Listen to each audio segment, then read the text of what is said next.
नमस्कार दोस्तों, कैसे हो आप सब। माता रानी की कृपा से सभी अच्छे होंगे, अपने घरों में स्वस्थ होंगे, सुखी होंगे, संपन्न होंगे।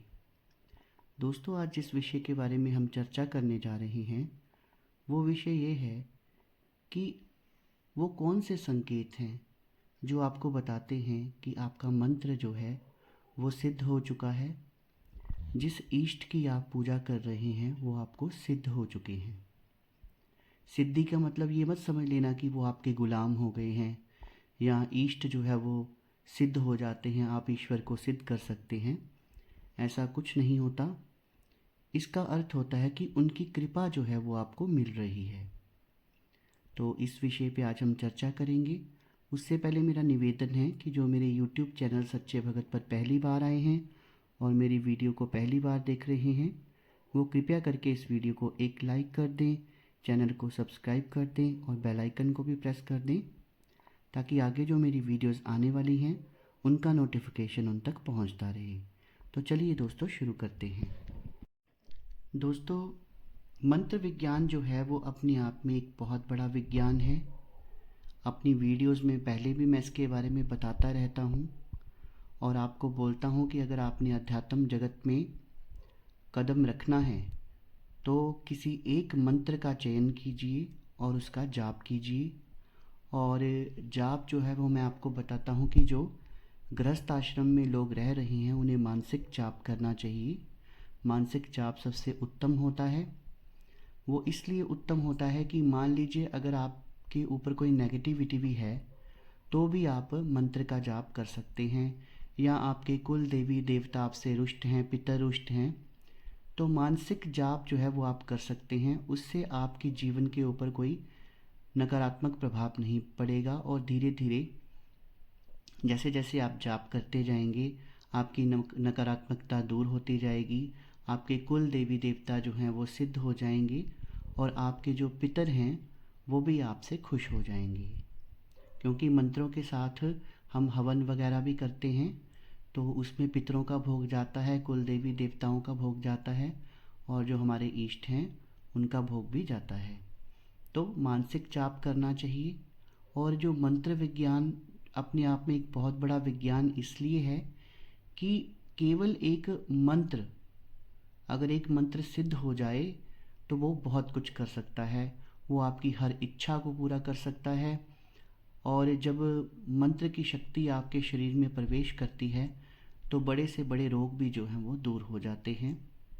बहुत सारे लाभ हैं जिनको इस वीडियो में गिनना बहुत अतिशयोक्ति होगी। तो मंत्र विज्ञान के बारे में काफ़ी कुछ मैं पहले अपनी वीडियोस में बता चुका हूँ। होता क्या है दोस्तों कि जैसे जैसे हम मंत्रों का जाप करना शुरू करते हैं तो एनर्जी जो है वो हमारी जो सबसे नीचे वाला चक्र है, जो हमारा मूलाधार चक्र है, उससे ऊपर की ओर उठती है। और जैसे जैसे वो ऊपर की ओर उठती जाती है और हमारे आज्ञा चक्र तक पहुंचती है तो जिस जो चक्र हमारा जागृत होता है उस देवी देवता की कृपा हमारे को मिलना शुरू हो जाती है। जैसे कि मान लीजिए आपका मूलाधार चक्र जागृत हो गया तो आपको सबसे पहले भगवान गणेश, जो कि विघ्नहर्ता भी हैं और विघ्नकर्ता भी हैं, दोनों हैं, उनकी सिद्धि प्राप्त होना शुरू हो जाएगी। भगवान हनुमान की सिद्धि प्राप्त होना शुरू हो जाएगी। माता काली की सिद्धि प्राप्त होना शुरू हो जाएगी। तो भगवान गणेश की सिद्धि के साथ साथ आपको रिद्धि सिद्धियाँ जितनी भी हैं वो प्राप्त होना शुरू हो जाएंगी केवल मूलाधार चक्र के जागृत होने से। और उस देवता की कृपा कैसे प्राप्त होती है कि जिस चक्र का जो स्वामी है, जब हम मंत्र जाप करते हैं तो चक्र में घर्षण पैदा होता है और तरंगे पैदा होती हैं। तो वो तरंगे जो हैं वो ब्रह्मांड की ओर जाती हैं और ब्रह्मांड में जाकर उस देवी देवता की तरफ अग्रसर होती हैं और जब वहाँ से मुड़कर वापस हमारे शरीर पे दोबारा आती हैं तो हमें उस देवी देवता की कृपा प्राप्त होती है। उस देवी देवता के साथ हमारा एक कनेक्शन बनता है। तो ये जो मंत्र के पीछे की साइंस है, जो विज्ञान है, इसके बारे में मैं ज़्यादा यहाँ पे नहीं समझाऊंगा।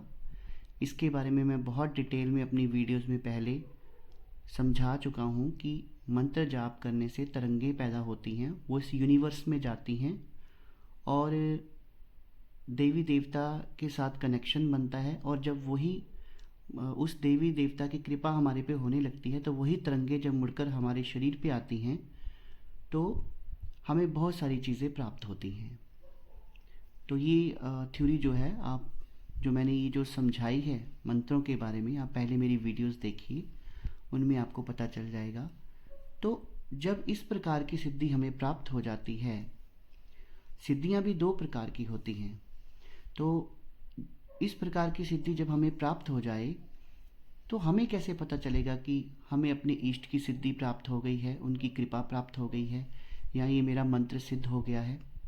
क्योंकि एक आम इंसान को ये पता नहीं चलता है। कई बार उसको सिद्धि प्राप्त होती है, लेकिन उसे ये नहीं पता चलता कि मेरे को सिद्धि है या सिद्धि मेरे पास है या नहीं है। तो वो किस प्रकार पता लगता है? दो प्रकार की सिद्धियां होती हैं। एक सिद्धि होती है प्रत्यक्ष सिद्धि और एक होती है अप्रत्यक्ष। दोनों ही सिद्धियां कारगर हैं। अप्रत्यक्ष सिद्धि वो सिद्धि होती है जिसमें वो जिस इष्ट की पूजा करता है, उसके सबसे पहले उसको स्वप्न में दर्शन होते हैं। जैसे इष्ट के दर्शन होना, उनके सिद्ध पीठों के दर्शन होना, पहले भी मैं वीडियोस में बता चुका हूँ। और कई सारी बातें होती हैं, कई प्रश्न होते हैं जिनके उत्तर उनके स्वप्न में उनको मिलते हैं। तो स्वप्न क्या है? एक ये उस समय व्यक्ति ना कॉन्शियस होता है ना अनकॉन्शियस होता है, वो सेमी कॉन्शियस स्टेज होती है। तो ये सेमी कॉन्शियस स्टेज जो होती है, ये हमें जप करते करते भी प्राप्त होती है।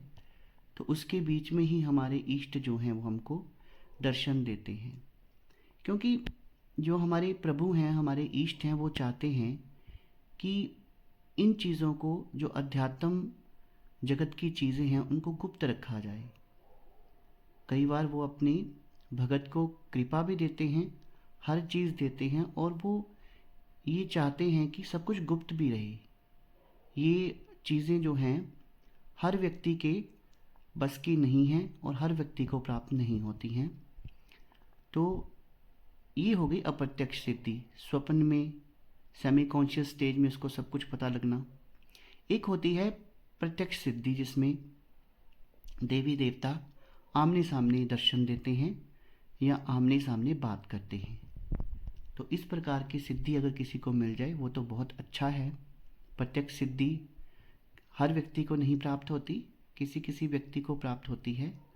और प्रत्यक्ष सिद्धि कैसे होती है कि जैसे देवी देवता ऐसे लगता है कि सामने खड़े होकर बात कर रही हैं, या फिर कई बार देवता कान में बोलते हैं, तो वो भी ऐसे ही होता है कि देवी देवता हमारे पास जो हैं वो बैठे हुए हैं।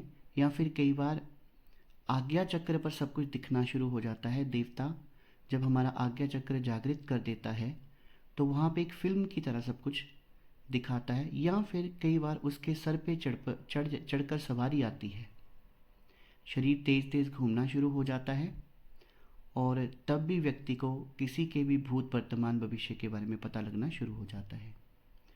तो ये होती हैं प्रत्यक्ष सिद्धियाँ, जो हमें प्रत्यक्ष पता लग रहा है सब कुछ। ये ऐसा नहीं है कि अप्रत्यक्ष सिद्धियाँ काम नहीं करती, वो भी कार्य करती हैं, प्रत्यक्ष सिद्धियाँ भी कार्य करती हैं, सिद्धियाँ दोनों ही कार्य करती हैं। तो इसमें एक बड़ा संकेत होता है, बहुत बड़ा संकेत, कि जब भी आप दुआ होती है ना, जैसे हम ईश्वर से दुआ करते हैं, जैसे चर्च में प्रेयर करते हैं, वो जो क्रिश्चियन होते हैं वो रिद्धि सिद्धियों के चक्रों में कम पड़ते हैं। वो सिर्फ ईश्वर से प्रार्थना करते हैं और उनकी प्रार्थना जो है ईश्वर स्वीकार कर लेते हैं। तो उसी प्रकार अगर आपको इष्ट की सिद्धि है, आपके मंत्र की सिद्धि है, तो आप जो भी अपने इष्ट के चरणों में गुजारिश करेंगे, जो उनको रिक्वेस्ट करेंगे कि मेरी ये मनोकामना है और पूरी हो जाए, तो वो मनोकामना जो है वो पूरी हो जाती है, चाहे वो किसी और व्यक्ति के लिए मांगी गई हो या फिर अपने लिए मांगी गई हो। दूसरा संकेत ये होता है कि सिद्धि के बाद जैसे ही भी कोई व्यक्ति सिद्धि प्राप्त व्यक्ति के सामने बैठता है, यानी कि किसी भगत के सामने बैठता है, तो वो व्यक्ति जो होता है उसका चेहरा देखकर ही ये बता देता है कि इसके मन में क्या चल रहा है, इसको क्या परेशानी है, इसका भूत क्या था, वर्तमान क्या है, इसका भविष्य क्या होगा। क्योंकि जो जिसके पास देवता की सिद्धि होती है वो भविष्य के बारे में भी सटीक बता सकता है। तो वो सब कुछ उसके बिना बताए भगत को पता चल जाता है और वो उसके जो कष्ट हैं उनका निवारण कर सकता है, अपने कष्टों का भी निवारण कर सकता है और दूसरे व्यक्ति के कष्टों का भी निवारण कर सकता है। अब कुछ लोग और ऐसे होते हैं जिनको आपने देखा होगा कि वो भक्ताई करते हैं, लोगों के कष्टों को दूर करते हैं, लोगों के कष्ट भी दूर होते हैं और लोगों की मन्नतें भी पूरी होती हैं, लेकिन उनके घरों में बहुत कष्ट होते हैं। अपने ही घरों में, अपने घरों में दरिद्रता भी होगी और बीमारी भी होगी, तो वो सिद्धि नहीं हुई। वो फिर कोई तामसिक सिद्धि है जो कुछ दिनों के लिए, कुछ क्षणों के लिए की गई होती है और उस सिद्धि से कभी भी आप फलीभूत नहीं होते हैं। जो हमारी सात्विक सिद्धियां होती हैं वो ही सही कार्य करती हैं और जीवन भर हमारे साथ रहती हैं। तो ये भी बहुत बड़ा संकेत होता है। एक संकेत जो मैंने पहले भी बताया, अगर आपको आपकी इष्ट की सिद्धि प्राप्त है तो ब्रह्म मुहूर्त में आपको उनके स्वप्न में दर्शन होना, ये भी एक बहुत बड़ी सिद्धि है। उनके सिद्ध पीठों की जो आपको है दर्शन होते हैं। और अगर आपको अप्रत्यक्ष सिद्धि प्राप्त है तो आपको अपने इष्ट की स्वप्न में सवारी भी आ सकती है, सवारी आती है। ये भी बहुत बड़ा संकेत है कि आपको आपके इष्ट की जो है वो सिद्धि प्राप्त है।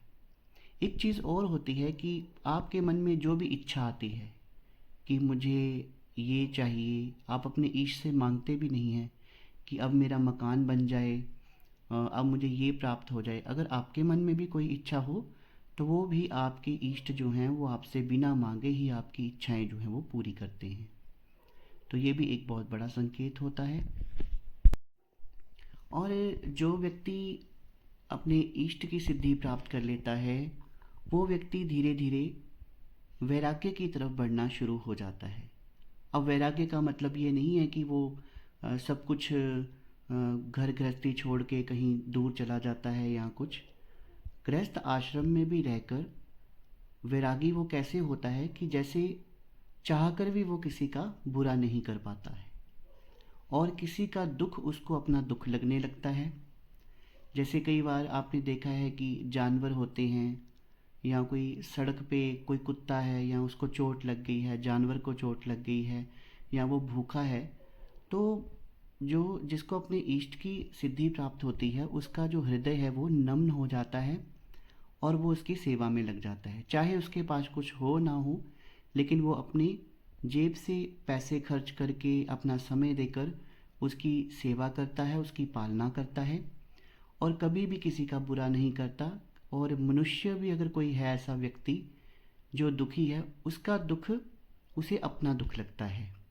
तो ये भी एक बहुत बड़ा संकेत होता है। तो दोस्तों, आज जो मैंने आपको जानकारी दी कि वो कौन से संकेत हैं, वैसे तो बहुत सारे संकेत हैं, पर जो प्रमुख संकेत हैं उन संकेतों को मैंने इस वीडियो में बताने की कोशिश करी है। अगर आपको मेरी जानकारी अच्छी लगी है तो मेरी वीडियो को एक लाइक कर दीजिए और इसे ज़्यादा से ज़्यादा शेयर कर दीजिए ताकि ज़्यादा से ज़्यादा लोगों तक ये पहुंच सके। आप लोगों ने अपना कीमती समय मेरे लिए निकाला और मेरी वीडियो को देखा, उसके लिए बहुत बहुत धन्यवाद। शुभ रात्रि मित्रों।